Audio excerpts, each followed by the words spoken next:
Imamatul Maisaroh, 36, mantan asisten rumah tangga Art asal Indonesia yang satu ini. Namanya tengah menjadi perbincangan netizen, publik Indonesia bahkan dunia. Bagaimana tidak?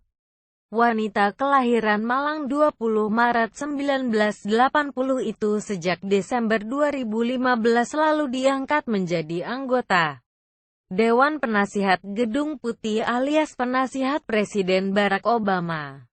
Namanya kian moncer setelah dirinya dijadwalkan berpidato di depan puluhan ribu delegasi Konvensi Nasional Partai Demokrat di Philadelphia, Pennsylvania, Amerika Serikat. 26 Juli 2016.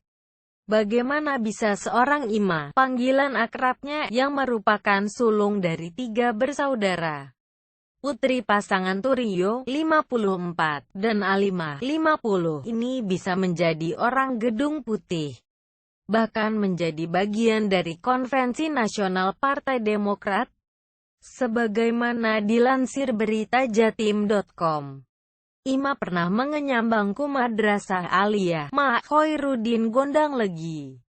Namun pada tahun 1997 keluar sekolah karena disuruh menikah oleh orang tuanya dengan pria yang lebih tua.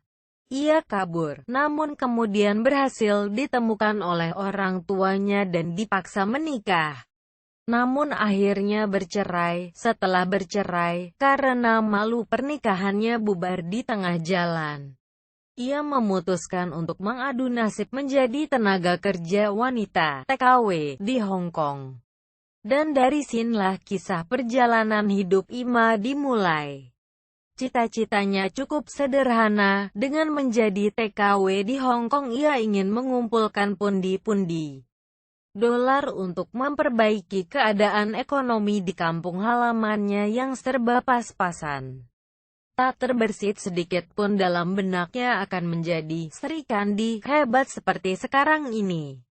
Merantau ke luar negeri adalah pilihan hidupnya untuk memperbaiki ekonomi, kerja apapun. Asisten rumah tangga, art, atau apalah tak penting baginya.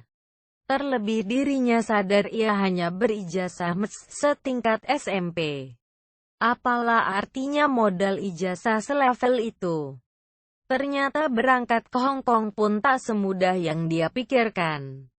Wanita asal Dusun Kanigoro RT 24 RW 03, Desa Kanigoro, Kecamatan Pagelaran, Kabupaten Malang, Jawa Timur itu terpaksa harus menunggu panggilan kerja ke Hong Kong, harus rela tinggal di penampungan terlebih dahulu. Di penampungan ternyata ada majikan saudaranya di Los Angeles lah, yang tengah membutuhkan asisten rumah tangga, art.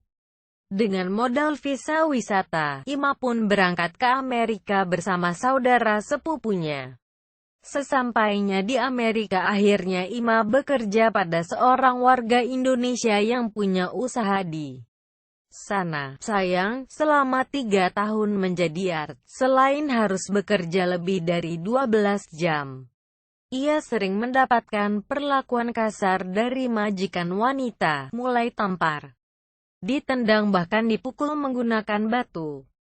Ia pun tak pernah menerima gaji seperti apa yang dijanjikan sebesar $150 Amerika per bulannya. Tak hanya itu, ia pun tidak boleh berkomunikasi dengan saudara sepupunya ataupun keluarga lainnya. Tak tahan dengan berbagai siksaan yang berat. Pada tahun 2000 Ima memutuskan kabur dan minta tolong ke seorang artasli Amerika. Karena tak memegang paspor, Ima sempat tinggal di rumah penampungan kaum gelandangan untuk beberapa bulan, kemudian ditolong penduduk Amerika dan akhirnya bisa tinggal di rumah layak dan bekerja di CAST sebagai seorang relawan, aktivis. Sejak tahun 2012, dia diberi kepercayaan menjadi staf CAST. Coalition to Abolish Slavery dan Trafficking. Ia menjabat sebagai organisator atau koordinator para korban perbudakan dan perdagangan manusia. Karirnya sebagai aktivis makin menanjak dan berhasil diundang ke berbagai pertemuan tingkat tinggi di Washington DC. Ia bahkan sudah bertemu dengan para pejabat tinggi seperti Menteri Luar Negeri John Kerry, dan juga Presiden Barack Obama. Nasib baik terus mengikutinya, hingga akhirnya pada Desember 2015 dia diangkat menjadi anggota Dewan Penasehat Gedung Putih bersama 10 anggota lainnya. Ia mendapatkan tugas untuk memberikan saran dan masukan yang berguna bagi Presiden ke-44 AS itu untuk memberantas perdagangan manusia. Tercatat, 40-45 ribu orang menjadi korban perdagangan manusia di Amerika. Bersama 3 anggota lainnya, Imam Matul dipercaya menangani 2 dari 5 masalah utama perdagangan manusia di negara adik kuasa tersebut. Dia juga sering melakukan presentasi di hadapan publik